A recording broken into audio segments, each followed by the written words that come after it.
BX1 +, toujours plus d'actu.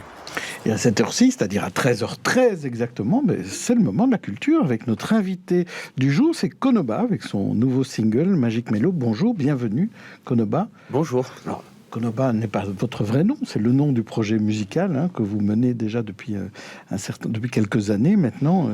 C'est Raphaël en fait, votre voilà, vrai absolument, prénom. Raphaël pour les intimes. Raphaël pour les intimes. D'ailleurs, Konoba, c'est quoi? C'est le nom d'un restaurant, ça non, pas du tout. En fait, c'est vraiment un mot que j'ai formé toute pièce il y a déjà une dizaine d'années. Je l'ai vu quelque part. Croate. Voilà, je l'ai vu ça quelque part en Croatie. Ah voilà. Ça m'est resté dans un coin de la tête, mais je savais plus exactement ce que ça voulait dire ou d'où ça venait.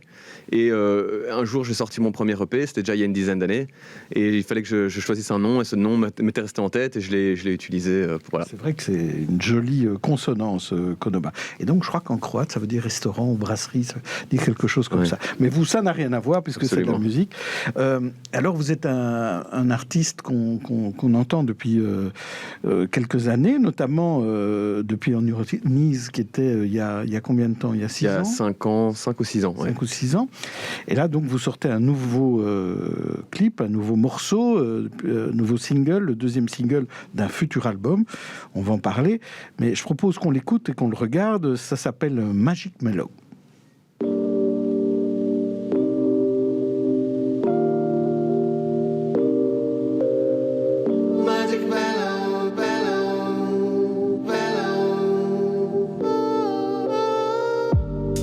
Just wanna try something different, something that would change my perception. Wanna see the shapes and the colors, warping together like a rainbow. When I lose control, magic mellow. I see the world outside of my window. All my senses grow, gotta let go. Taking every second, feel the wind blow. Far in the distance, fire and trees, clouds coming on me, sky into sea. Eyes of my baby, counting to 3. The ink on my skin is staring at me.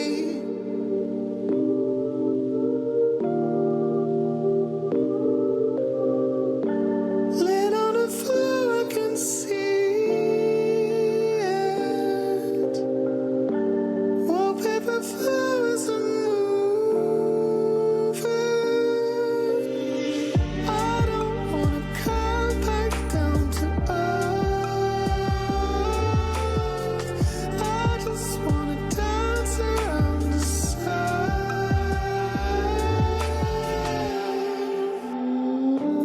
When I lose control, magic mellow.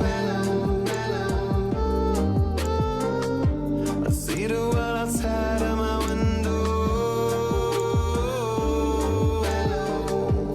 All my senses grow, gotta let go. Taking every second, feel the wind blow. Far in the distance, fire and trees, clouds coming on me, sky into sea. Eyes of my baby, counting to 3. The ink on my skin is staring at me. Magic mellow, mellow, mellow.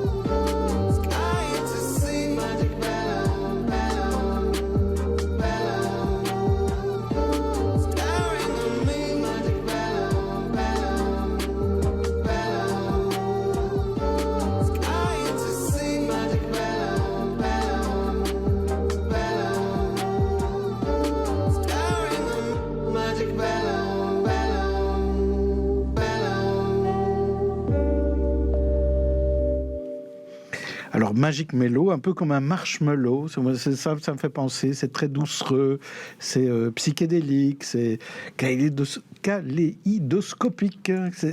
Qu'est-ce que vous avez voulu mettre dans ce morceau ? Ouais, il y a pas mal de choses que j'ai essayé de mettre dedans, mais évidemment, mon album, il va parler beaucoup du rêve aussi. Et donc ici, on parle beaucoup, on fait beaucoup allusion au rêve aussi, donc on est dans cet espace, dans le clip assez psychédélique, et donc voilà, le voyage spirituel, et des choses comme ça. Et c'est la suite du premier clip qui était le premier single pour lequel vous étiez venu déjà ici en juin, c'était There's Always Something Wrong. Là aussi, c'était déjà un peu dans le même esprit. Voilà, c'est deux clips qui se suivent en fait. Donc le premier, le concept, c'était que je jouais un personnage qui était coincé, confiné en fait dans une petite pièce, un peu référence au confinement, dans les années 70. Donc c'était très coloré avec des papiers peints fleuris et tout ça. Et donc là, c'était plus terre à terre, on va dire. Et à la fin du premier clip, mon personnage du coup se retrouve allongé par terre. Il débloque un peu et il se réveille en fait dans le deuxième clip au même endroit, sauf que les couleurs ont changé, les lumières bougent et il est dans une espèce de rêve, de délire psychédélique assez marrant. Donc c'est ça le lien entre les deux. Et en fait, l'album sortira en avril. Il y aura une grande soirée à la baie, c'est ça ? C'est ça, l'ancienne Belgique pour la sortie de l'album. Ça, c'est vraiment c'est la seule date que je prévois pour l'instant. Oui. Et normalement, des concerts derrière, hein ? Oui, bien sûr, voilà. Ce sera la date qui va annoncer donc, c'est la sortie de ce nouvel album et qui va démarrer cette prochaine tournée. Donc c'est la grosse date de sortie, c'est le 28 avril à la baie. Alors, est-ce que cet album, est-ce qu'on peut l'appeler un album Covid ? Oui, dans le sens où c'est vrai que j'ai fait quasi tout cet album seul en home studio chez moi pendant les confinements en fait du Covid, parce que c'était pas prévu au départ. Je devais être en tournée pendant toute cette année-là avec beaucoup de concerts de prévus. Tout ça s'est annulé et donc je me suis retrouvé à la maison avec du temps et voilà, il a envie de composer, de créer. Donc j'ai créé tout cet album moi-même. Donc moi je suis auteur, compositeur, mais aussi producteur. Donc c'est à dire que j'enregistre moi-même, tous les arrangements musicaux, les sons, les synthés, les guitares, tous les instruments. C'est moi qui fais tout seul chez moi. Parfois, je demande de l'aide à des amis musiciens ou producteurs, mais quasi tout, je fais tout seul. Et donc, ça me permet aussi d'avoir une énorme flexibilité créative, quoi. Donc, j'étais chez moi, et donc dès que l'inspiration venait, je pouvais tout de suite me poser, commencer à composer, enregistrer des idées. Donc, c'est venu très naturellement, cet album. Et en plus, dans votre tête, l'auteur parlait au compositeur, qui parlait au producteur. Tout le monde se retrouvait dans la même tête, là. C'était plus facile pour prendre des décisions, en tout cas. Ça, c'est sûr. C'est plus facile pour certaines choses. Parfois aussi, c'est quand même bien d'avoir l'apport externe d'un autre artiste, que ce soit un musicien, un producteur, quelqu'un qui va arriver avec des idées fraîches qui vont débloquer une situation. Donc, quand on est tout seul, on n'a pas ça. Il faut trouver la solution tout seul. Mais bon, voilà, j'ai la chance d'avoir beaucoup d'outils à ma disposition. Déjà, ma voix, l'écriture musicale, le piano, la guitare, la production plus électronique. Voilà, j'ai plein d'outils à ma disposition. Et donc, il y en a un qui coince, je vais vers un autre et je trouve une autre porte de sortie. Je trouve toujours des solutions artistiques. Mais l'album précédent, les morceaux précédents, c'était aussi un peu du do-it-yourself. C'était un peu vous qui faisiez déjà tout. Oui, j'ai toujours travaillé comme ça. Donc j'ai toujours été indépendant. Donc ça veut dire que je travaille pas avec des labels et autoproduit. Donc je fais mes productions musicales tout seul. Donc j'ai toujours travaillé comme ça. Au début par nécessité, parce que j'avais pas le choix. Et puis parce que deuxième album, c'était avec Hero, on était en voyage pendant 10 mois dans 10 pays différents, donc on a dû faire cet album sur la route avec les moyens du bord, donc c'était comme ça, et puis c'est tout. Et puis voilà ce troisième album avec le Covid. Donc oui, j'ai l'habitude de faire ça en DIY, de faire ça seul chez moi, à la maison. Et ça me plaît aussi, j'aime bien être dans ma petite bulle, dans mon cocon, limite être en pyjama et me sentir confortable et pouvoir créer quand je le sens, plutôt que d'avoir la pression et le stress du studio qui coûte cher, avec toute une équipe qui nous écoute, qui écoute notre moindre faits et gestes, et donc on a parfois plus peur de se planter, d'écrire la mauvaise ligne que les gens vont pas aimer. Donc moi ça me rassure en fait d'être dans mon cocon chez moi à la maison.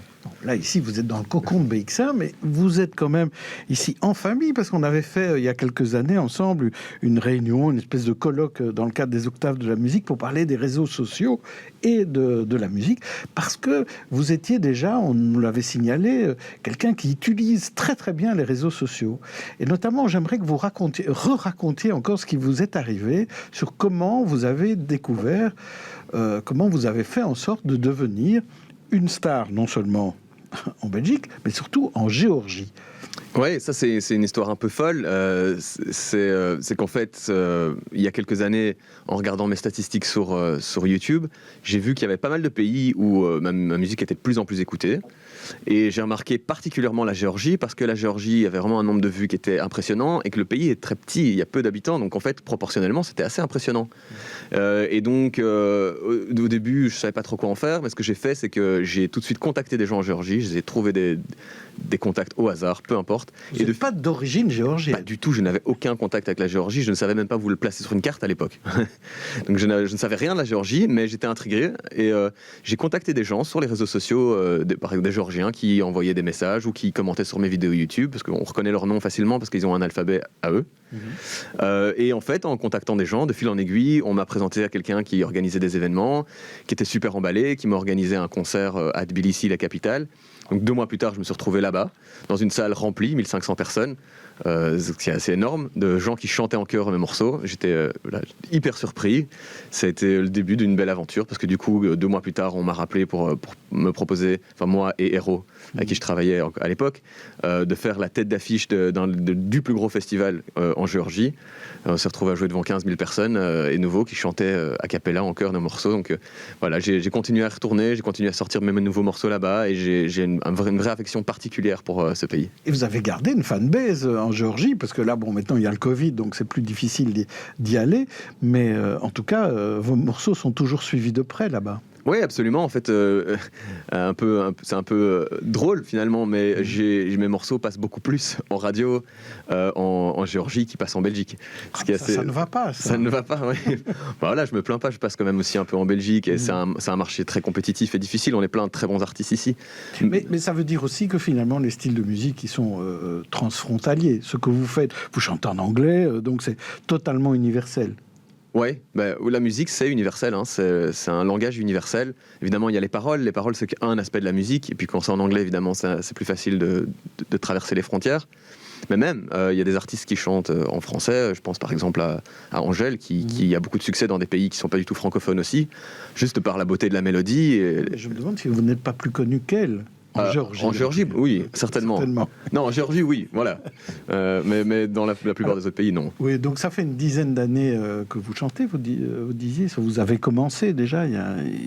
Ma carrière Konoba, oui, ça fait 10 ans. C'est pas nouveau, quoi. Voilà, peu de gens le savent, mais ça fait déjà 10 ans. J'ai sorti 5 EP, et maintenant ça va être mon 3e album déjà. Donc ça, c'est quand même déjà important. Est-ce que vous comprenez qu'un artiste comme Stromae arrête autant d'années et recommence après avec comme s'il ne s'était jamais arrêté? Un artiste comme Stromae, il a atteint le stade un peu de super légende, hein, et donc quand on atteint un certain stade, oui, on rentre dans la légende, et on peut rester de côté 10-20 ans, ça change rien. Quand on reviendra, il y aura de toute façon un très gros buzz autour de la sortie, c'est clair. Voilà, on n'est pas vraiment dans la même catégorie d'artistes, on va dire. Je parle pas évidemment de qualité musicale, mais c'est un artiste qui a eu un succès commercial mondial immense.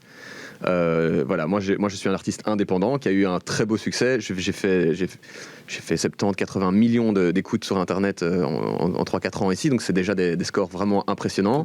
Mais je reste un artiste indépendant qui fait son bout de chemin comme il peut.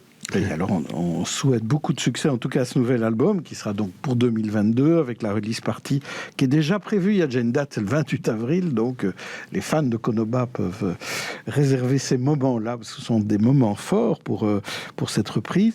J'avais encore une petite question sur parce que vous avez une réflexion toujours bien articulée, à la fois sur le monde de la musique, sur comment ça fonctionne, sur les réseaux sociaux, on l'a vu.